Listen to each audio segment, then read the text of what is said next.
ஆ, வணக்கம் சார். நான் விஷால் பேசுறேன். நடிகர் விஷால் பேசுறேன். ரத்னம் திரைப்படம் ஏப்ரல் 26 வெள்ளிக்கிழமை ரிலீஸ் ஆக போகுது. அந்த படத்தோட கதாநாயகன் விஷால் பேசுறேன். அதுக்கப்புறம் பொதுச் செயலாளர், நடிகர் சங்கத்தோட பொதுச் செயலாளர் அது கூட நீங்க வச்சுக்கலாம். அந்த பதவி சார்ந்த விஷாலா பேசுறேன். இது வந்து திரு இது டிடி ஏரியா, அதாவது Trichy Thanjavur district association theatre உரிமையாளர்கள் சங்கம். ஆ, திரு சிதம்பரம் அவர்கள், அவர் தான் செக்ரட்டரி. அது போக வந்து திரு மீனாட்சி அவர்கள், பிரசிடெண்ட் அவர்களுக்கு இந்த வாய்ஸ் நோட் நான் பதிவு பண்ணுறேன். ஏன்னா திரு மீனாட்சி அவர்களுக்கு ஃபோன் பண்ணால் அவர் நீங்கள் செக்ரட்டரிக்கு ஃபோன் பண்ணுங்கன்னு சொல்கிறாரு. இதெல்லாம் எதுக்கு நான் பதிவு பண்ணுறேன்னா, ஒரு சம்மந்தமே இல்லாத ஒரு கடிதம் வந்திருக்கு. இந்த மாதிரி வந்து விஷால் வந்து காசு கொடுக்கணும், பாக்கி இருக்காரு அப்படின்னு சொல்லி ஒரு நபர் வந்து கொடுத்துருக்காரு. அவர் உங்கள் சங்கத்தோட மெம்பரும் கிடையாது. சம அது லெட்டரு வந்து நான் காசு கொடுக்கணுன்ற விஷயத்துக்கான எந்த முகாந்திரமோ எந்த ஆதாரமும் கிடையாது. அதை வச்சுக்கிட்டு நீங்கள் வந்து இப்போ வரைக்கும் தியேட்டர் போட விடாமல், வெள்ளிக்கிழமை என் திரைப்படம் ரிலீஸ் ஆகுது. இப்போ வரைக்கும் எந்த தியேட்டர் ஓனர் கேட்டாலும் நீங்கள் வந்து என்னை சுத்தல்ல விடுறீங்க. இது வந்து பிரான்சிஸ் சார் கிட்ட பேச சொல்றீங்க. பிரான்சிஸ் சாருக்கு இதுக்கு சம்மந்தமே கிடையாது. முதல்ல எனக்கும் அந்த நபருக்கும் சம்மந்தமே கிடையாது.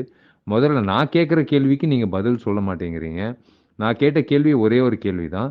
ஒருவேளை நான் குடுக்க வேண்டியதா இருந்தா, அது அக்ரீமெண்ட்டா இருக்கா? விஷால் சைன் பண்ணியிருக்கானா? அதுதான். அதுதான் நாங்க பார்க்குறது. ஏன்னா, நானும் ஒரு பொதுச் செயலாளரா, ஒரு நடிகருக்கு வந்து பாக்கி இருந்தா, அவங்க வந்து ஒரு அக்ரீமெண்ட்டோ, ஏதோ ஒரு காப்பி குடுத்தா தான் நாங்க புரொடியூசர் சங்கமோ, இல்ல ஃபெடரேஷனுக்கோ நாங்க வந்து லெட்டர் குடுத்து, நாங்க வந்து சம்பள பாக்கி வாங்குவோம். இதுதான் வந்து நடைமுறை செயல்ல நடக்கிற ஒரு விஷயம். நம்ப தமிழ் சினிமா துறையில. இப்போ ஃபெடரேஷன் இல்லாம, இல்ல த த தயாரிப்பாளர் சங்கம் இல்லாம, இல்ல ஒரு ஒரு ஒரு ஃபைனான்சரோட அனுமதி இல்லாம நாங்க வந்து படத்த ரிலீஸ் பண்ண முடியாது. ஒரு ஆதாரம் தேவை. அந்த பொதுவான ஒரு ஆதாரம் இல்லாம, நீங்க வந்து வெறும் ஒரு கடிதம் வச்சுக்கிட்டு, நீங்க வந்து எல்லா உரிமையாளர்களுக்கு வந்து நீங்க வந்து இந்த படத்த போடக்கூடாதுன்னு சொல்லி இப்போ வரைக்கும் வந்து என்ன சுத்தல்ல விடுறீங்க. அதாவது ஒரு நடிகன் விஷாலா நான் பேசிட்டு இருக்கேன் இப்போ. யா இந்த படத்துக்கும் எனக்கும் சம்மந்தமே கிடையாது. நான் இந்த படத்துல நடிச்சிருக்கேன். இந்த நபருக்கும் எனக்கும் சம்மந்தம் கிடையாது. நான் வந்து அவருக்கு காசு குடுக்கணும்னு அவசியமே கிடையாது. நான் வந்து அதுக்கான ப்ரூஃபும் குடுக்க தேவையில்ல. நீங்க வந்து கேட்க வேண்டிய ஆள் வந்து அவங்க கிட்ட தான் கேட்கணும் ப்ரூஃபு. அவங்க தான் வந்து உங்களுக்கு ப்ரூஃபு குடுக்கணும். ஆதாரம் குடுக்கணும். ஏன் நான் குடுக்குறேனா இல்லையா? நான் சைன் பண்ணியிருக்கேனா இல்லையா? ஏதாவது ஒரு ஆதாரம் இருந்ததுன்னா, நீங்க காட்டுங்க. நான் வந்து உண்மையிலே குடுக்கணும்னா, நான் நான் கண்டிப்பா குடுக்க வேண்டிய சூழ்நிலை வந்துச்சுன்னா குடுக்குறேன். ஆனா எந்தவித ஆதாரம் இல்லாம, என்ன வந்து நீங்க வந்து கிட்டத்தட்ட ஒரு 6 மணி நேரமா சுத்தல்ல போட்டுட்டு இருக்கீங்க. திரு சிதம்பரம் அவர்கள் வந்து கால் வெயிட்டிங்ல போயிட்டுருக்கு நான் ஃபோன் பண்ணும்போது. ஆனா திரும்ப ஃபோன் பண்ணா வந்து ஃபோன் எடுக்க மாட்டேங்கிறாரு. இப்போ வரைக்கும் ஃபோன் எடுக்கல. பிரான்சிஸ் சாரும் ஃபோன் எடுக்கல. ஆ, இப்படி சுத்தல்ல போட்டதுக்கப்புறம் என் நண்பர் சீனு சார் வந்து இந்த படத்த வாங்கியிருக்காரு நார்த், சவுத். என் நண்பர் அவரு. அந்த நட்பு ரீதியில வந்து அவர வந்து கொஞ்சம் ஹெல்ப் பண்ணி பண்ணி குடுங்க சார். ஏன்னா வந்து புக்கிங் ஆரம்பிச்சாச்சு. ஒரு திரைப்படம் வந்து வரதே பெரிய விஷயம். ஒரு திரைப்படம் வந்து நல்லா ஓடுறதே பெரிய விஷயம். இந்த காலகட்டத்தில நீங்க இந்த மாரி பண்ணும்போது, இதுக்கு பேரு வந்து கட்ட பஞ்சாயத்து. கட்ட பஞ்சாயத்துக்கு என்ன அ விஷயம் அப்படின்றது நான் அதுக்கு அடுத்தது நான் வரேன். இது வந்து உங்களுக்கு மட்டும் தான் நான் பதிவு பண்றேன்னு நினைக்காதீங்க. இது வந்து சிஎம்முக்கும் சரி, கலெக்டருக்கும் சரி, திருச்சி கலெக்டருக்கும் சரி, திருச்சி எஸ்பிக்கும் சரி, போலீஸ் ஸ்டேஷனுக்கும் சரி, எல்லாருக்கும் நான் வந்து சொல்ல விருப்பப்படுறது, இது வந்து நீங்க செய்றது கட்ட பஞ்சாயத்து தவிர்த்து வேறு எதுவுமே கிடையாது. இதோட வார்த்தை வந்து இதுக்கு பேர் கட்ட பஞ்சாயத்து. நீங்க வந்து கேங்கரு கோர்ட் நடத்துறீங்க. இந்த இந்த பதிவு வந்து தயவு செஞ்சு நான் ஏதோ கோவத்துல அ க சொல்றேன்னு நெனைக்காதீங்க.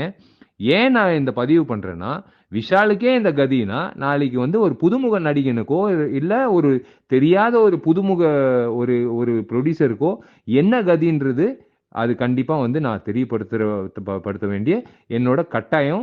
அதாவது என்னோட கடமைன்னு நான் நெனைக்கிறேன். ஏன்னா 19 வருஷம் ஆச்சு. எத்தனையோ படங்கள் ரிலீஸ் பண்ணியிருக்கேன். ஆனா நீங்க வந்து ஃபோன் எடுக்காததுனால, எனக்கு தியேட்டர் போடாததுனால, எனக்கு பரவால்ல. வெள்ளிக்கிழமை ரிலீஸ் ஆவாம இருக்கிறது வந்து அது உங்களோட அலட்சியம் தான். ஆனா, அந்த அலட்சியத்த பார்த்துட்டு நான் சும்மா இருக்க மாட்டேன். இந்த பதிவு வந்து முதல்ல வந்து நான் எல்லாருக்கும் நான் வந்து ஷேர் பண்ணி இப்போ நான் உங்ககிட்ட பேசிட்டு இருக்கும்போது உங்களுக்கு நான் எப்படி பதிவு ஷேர் பண்றேனோ எல்லாருக்கும் நான் கலெக்டர்ல இருந்து எல்லாருக்கும் ஷேர் பண்றேன். ஏன்னா இதுக்கு பேரு கட்ட பஞ்சாயத்து. நீங்க வந்து கட்ட பஞ்சாயத்துல ஈடுபடும்போது, கண்டிப்பா அதுக்கான வந்து ஒரு ஒரு சட்டம்னு ஒண்ணு இருக்கு.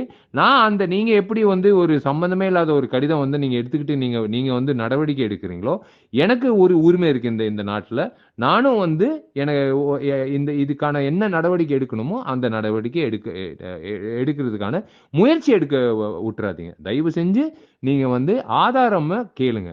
ஆதாரத்து இல்லாம நீங்க ஃபோன் எடுக்காம இருக்கிறது வந்து சத்தியமா வந்து இது என்னால பொறுத்துக்கிட்டு இருக்க முடியாது. செக்ரட்டரி டூ செக்ரட்டரி நீங்க ஃபோன் எடுக்கல. ஒரு நடிகன்னு டூ செக்ரட்டரி ஃபோன் எடுக்கல.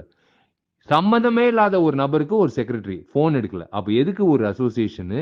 நீங்க எதுக்கு வந்து நீங்க சம்மந்தமே இல்லாம ஒரு 24ஆம் தேதி ஒருத்தர் வந்து ஏப்ரல் 26ஆம் தேதி ரிலீஸ் ஆகுற ஒரு படத்துக்கு வந்து கம்ப்ளைண்ட் குடுக்குறாருன்னா, அதிலேயே உங்களுக்கு தெரியும் பாதி குற்றவாளின்னு அர்த்தம்.